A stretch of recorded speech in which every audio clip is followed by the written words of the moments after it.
Welcome back to another upload brought to you by your one and only literary pharaoh.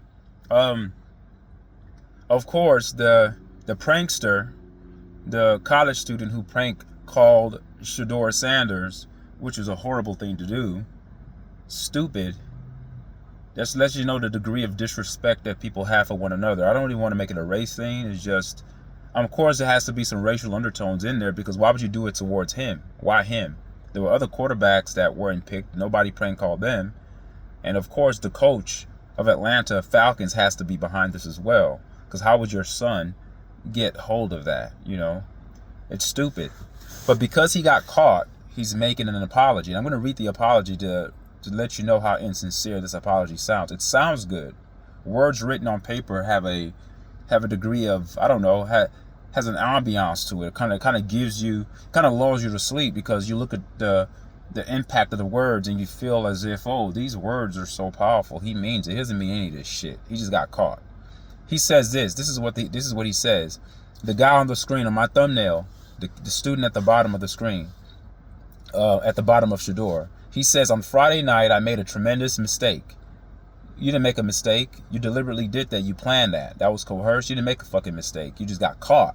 Now it's a mistake. You didn't make a mistake. This is what he should have said. On Friday night, I did something that I thought was funny and I got caught. That's what he should have started off saying. All right, let me continue to read. He says, Shedeur, what I did was completely inexcusable, embarrassing, and shameful. Yes, I agree with that. I agree that what he did was inexcusable, embarrassing, and shameful. Then he also continues to say, I'm so sorry I took away from your moment. It was selfish and childish. Yeah, it was very selfish and childish and also stupid. Dumbass. You don't do that to anybody. All right, I know I'm objective about Shedeur, and I know I'm saying that he's not that good of a quarterback, but this is inexcusable. You don't do this to anybody because it's a big moment for Shedeur. It's bigger than graduation. This is like your career. What you've worked all your life for, and somebody does that shit, that's inexcusable. And I don't even think this kid wrote this. Somebody wrote this for him. It doesn't even sound like this is something he'll say. If you're that stupid and immature to prank call somebody, you don't even have the mental fortitude or the mental depth, the content. You don't even have the density in your brain to actually forge an apology like this. This is some fucking lawyer that got behind this and wrote this for him. This is so damn insincere. This is not from that kid, but I'm going to read it on anyway. I'm so sorry I took away from your moment. It was selfish and childish. I could never imagine getting ready to celebrate one of the greatest moments of your life, and I made a terrible mistake and messed with that moment. Thank you for accepting my call earlier today. I hope you can find it in your heart to forgive me.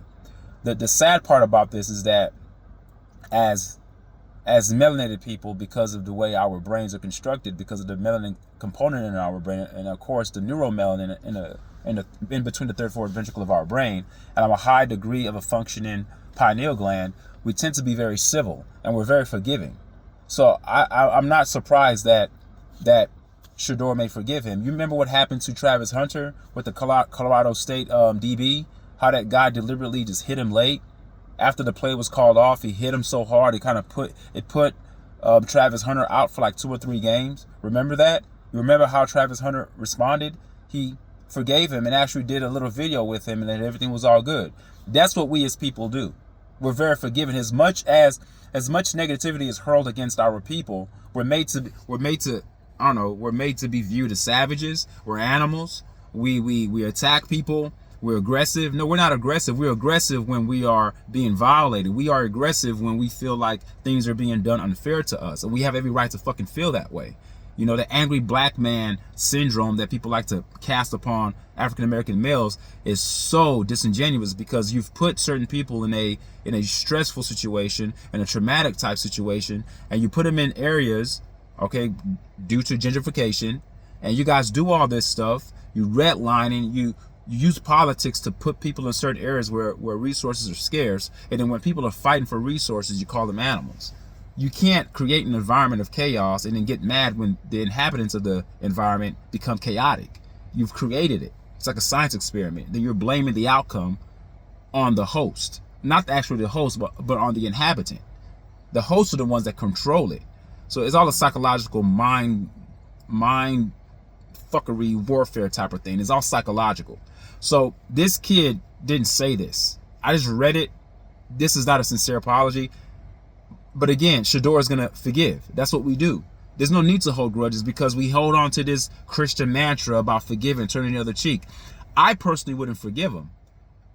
But I won't hold it in. I'll just get somebody to either beat his ass, or I just hope that he gets a natural, neutral consequences that's equivalent to the amount of shame that he tried to put upon me on national television, where he prank calls me. So this kid should be something should happen to him. I don't think this shouldn't be it. Writing an apology that you didn't even write and calling, that's bullshit. All right, he didn't write this. Now, I don't know the conversation between him and Shedeur on the telephone. Obviously, he's saying that he called, and he thanked Shedeur for accepting the call. I hope you can find it. He said, "Thank you for accepting my call earlier today." So I guess he called to apologize earlier today. Now he's putting it out that he made an apology. This is all media facing. He just putting it out front that he's apologetic. But if I was Shedeur, I wouldn't even. He handled it very well. If you asked me how Shedeur handled it from a 1 being a worst to 10, he handled it 20, 30, 50, 100. He handled it very maturely. And I'm very glad that he was mature enough to allow his emotions to stay intact and not get, easily angered and show that anger. You don't want to never show that you're upset, even though you are upset about what somebody has done. He talked about how people are silly, how people play pranks. It's just immature, it's childish, but he overlooked it. And that's the kind of mentality I like about him. If there's one thing that I could speak highly of Shedeur, is that he doesn't let anything get to him. He's always even keel. He can be down 20 points, he could be up 20 points. His demeanor stays the same. So if you're an NFL exec and you're looking for a quarterback that has a good poker face, you need that, because in the huddle, or when you're talking to your teammates, they want to look in your face to see that do you really believe in what you're saying. So if you tell your team that, don't worry, we got this, we're going to come back, you need to have a disposition that actually exudes what you feel internally. So that's one thing that I like a lot about Shedeur. But yeah, man, this apology is nonsense. Thank you for accepting my call earlier today. And what he says, I hope you can find it in your heart to forgive me. I don't have to forgive you. Get the fuck, like, I don't care. That's great that you call and thank me and you're saying that you're sorry. I get it. It's okay. But just move on. You don't even need to apologize. Just move on. As long as there's a penalty, because let it be known, if Shedeur was named, I don't know, Sylvester Smith or Sylvester Wilkerson, I don't know, if he was a Caucasoid, a blonde-haired, blue-eyed quarterback that played for a Division 1A Power 5 conference school, and a black kid picked up the phone to prank call a white quarterback, do you know what happens to that black kid? He would never see college again. He'll be banned from all universities. He wouldn't be able to get a higher degree or a higher education. All right? So I just want you guys to keep the same damn energy, man. Something should happen to this kid, and something should definitely happen to his father, because his father was the one that allowed him to even get that number, which is very careless on his part, which makes me believe that this was calculated, this was a plot. They planned this. This was deliberate. This wasn't an accident. This was not a mistake. You just got caught, buddy. You got caught. All right, man. Leave a comment to me what you guys think. Peace.